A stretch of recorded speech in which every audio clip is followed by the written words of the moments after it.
আজকে আমরা যাচ্ছি রিচাং ঝর্ণায়, এটা সদর থেকে 1 ঘন্টা দূরত্বে। ঝর্ণাটা খুবই সুন্দর। আমরা তারপর যাবো আলুটিলায়, ওই জায়গায় জুম্মা পরে তারপর ব্যাক করবো।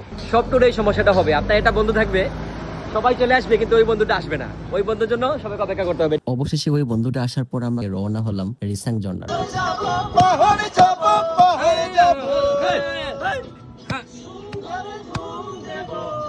কই আসছে?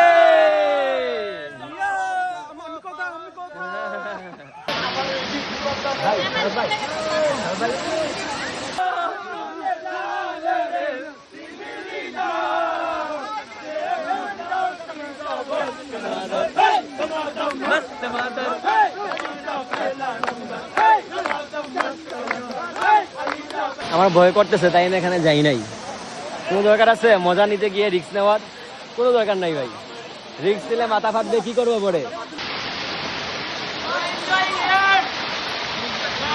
ঝর্ণাতে যাওয়ার জন্য এই পিচ্ছিল রাস্তাটি বেশি দূরে দূরে রিস্ক নিয়ে পার হতে হয়।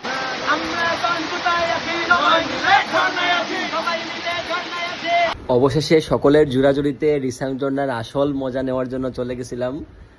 খুবই ভয় করছিল যদিও, তবে ওনারা সবাই সামনে থেকে আমাকে স্লো রাখবে এবং নিচে পড়লেও যদি কোনো সমস্যা হয় সেক্ষেত্রে তাড়াতাড়ি প্রোটেকশন দিবে, সেই প্রত্যাশায় গিয়েছিলাম। ফিলিংসটা এক কথায় অসাধারণ ছিল। আমার ইচ্ছে করছিল আবার যেন যাই, আবার উপর থেকে নামি, কিন্তু আসলে রিস্ক তো, তাই আর রিস্ক নেই। তবে আপনারা গেলে এটা ট্রাই করবেন, বাট অবশ্যই সাবধানে। একসাথে যাবেন, একা একা যাবেন না। একসাথে 4-5 জন গেলে সেই ক্ষেত্রে কিছুটা প্রোটেকশন পাওয়া যায়। দেখলাম যে এখানে লোকাল যারা আছে তারা এখানে আড্ডা দিচ্ছে, ওই জায়গায় বাঙালি সাধারণত আসে না। আর এই হচ্ছে ভিউ, বিশাল বড় পাহাড়। আমরা তো 2 নাম্বারটাই মজা করেছি, ওই জায়গায় মজা বেশি পাওয়া যায়। আপনারা আসতে 2 নাম্বারটাই আসবেন। আমরা উপরে গিয়েছিলাম রিসাং ঝর্ণা 3টা দেখার জন্য। ওই এনভায়রনমেন্টটা কেমন, আসলে ওই এনভায়রনমেন্টটা কমফোর্টেবল না। ওই জায়গাটা গিয়ে আপনারা আনন্দ বা মজা করতে পারবেন না, যেহেতু লোকালরা ওই জায়গায় থাকে। আপনারা 2 নাম্বারটার প্ল্যান করে আসবেন, 3 নাম্বারটা স্কিপ করবেন। এখানে শাকিল ভাই মূলত শাকত ভাইয়ের প্যান্ট ছিঁড়ে যায় মজা নিচ্ছিল। লাসাং জনে মজা করতে আসবেন, আসার আগে 2-3টা প্যান নিয়ে আসবেন।